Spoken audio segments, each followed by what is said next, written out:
උන්වහන්සේ බලනවා හැමදාම කාටද උදව් කරන්න පුළුවන් කියලා. බලන්දි දැක්කා ගොවියෙක් ඉන්නවා. හැබැයි ගොවියාගේ මනස තාම ධර්මයට රෙඩි නැහැ. ඇහුවට ඔලුවට යන්නේ නැහැ. තමයි බුදුරජාණන් වහන්සේ දන්න අවස්ථාවක් එනවා. ඒ නිසා උන්වහන්සේ මොකද කළේ? මේ ගොවියා කුඹුර කොටනවා. කොටද්දී බුදුරජාණන් වහන්සේ දැන් මේ ගොවියා නිසාම නියර දිගේ වටිනවා. වැඩම කළා අහනවා මොකද්ද ඔය කරන්නේ? බවත් ගෞතමයන් වහන්සේ මම මේ කුඹුර කොටනවා. අනිත් දවසේ කුඹුරේ වතුර බැඳලා කුඹුර මඩ කළා පෝරු ගන්නවා. බුදුරජාණන් වහන්සේ ආයේ වඩිනවා නියරේ. වැඩ වගේනේ.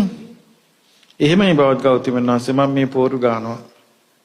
ඊට පහවදා වී ඉහනවා. නැත්තම් ගොයන් හිටවනවා. බුදුරජාණන් වහන්සේ යන ගමන් අහනවා අද ගොඩක් වැඩනේ. එහෙමයි භාග්‍යතුන් වහන්සේ මම මේ ගොයන් හිටවනවා. දැන් ඔන්න කුඹුර සරුවට හැදිලා. දැන් ඔන්න ගොයන් වල බණ්ඩි හැදිලා කිරි වැදෙනවා. දැන් මේ ගොවියා ගිහිල්ලා බලාගෙන ඉන්නවා කුඹුර දිහා. බුදුරජාන් වහන්සේ ආයෙත් නීර දිගේ වැඩම කළා අහනවා කොහොමද දැන් ඔයාගේ කුඹුර? කියනවා බවත් ගෞතමයන් වහන්සේ මේ පාර නම් කුඹුර සරුයි. මේ බලන්න භාග්‍යතුන් වහන්සේ හොඳ ලස්සනට නිල්ලට තියෙන හැටි. ඔව් බොහොම අගේ කියනවා. ඔන්න දැන් කුඹුර හොඳට පැහිලා.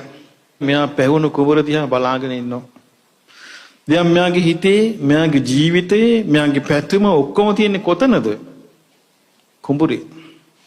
බුදුරජාණන් වහන්සේ ආයෙ ගිහලා අහනවා කොහොමද? එහෙමයි භාග්‍යතුන් වහන්සේ මේ හරිය අපූර්වයි. මගේ කුඹුර දැන් නම් පැහිලා. එදා රෑ බ්‍රාහ්මණයා තමන්ගේ ගෙදර ගිහිල්ලා තමන්ගේ බිරිඳට කියනවා හාමිනේ දන්නවනේ මට දැන් අලුත් යාළුවෙක් ඉන්නවා. දැන් අර බුදුරජාන් වහන්සේ ගැන දැන් කල්පනා කරන්නේ කවුරු කියලාද?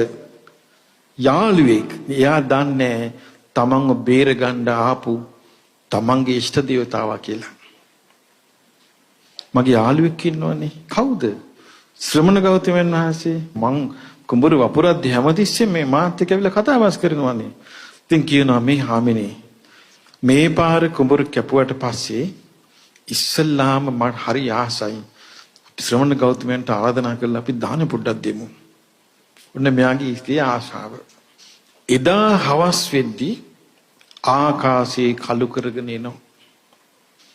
ආකාශයේ කළු කරගෙන ඇවිල්ලා රැය වෙද්දී විදුලි කොටනවා. විදුලි කොටනවට වඩා වේගෙන් අර බ්‍රාහ්මණයාගේ හිත ගැහෙනවා. ටිකෙන් ටික වැස්ස වහිනවා.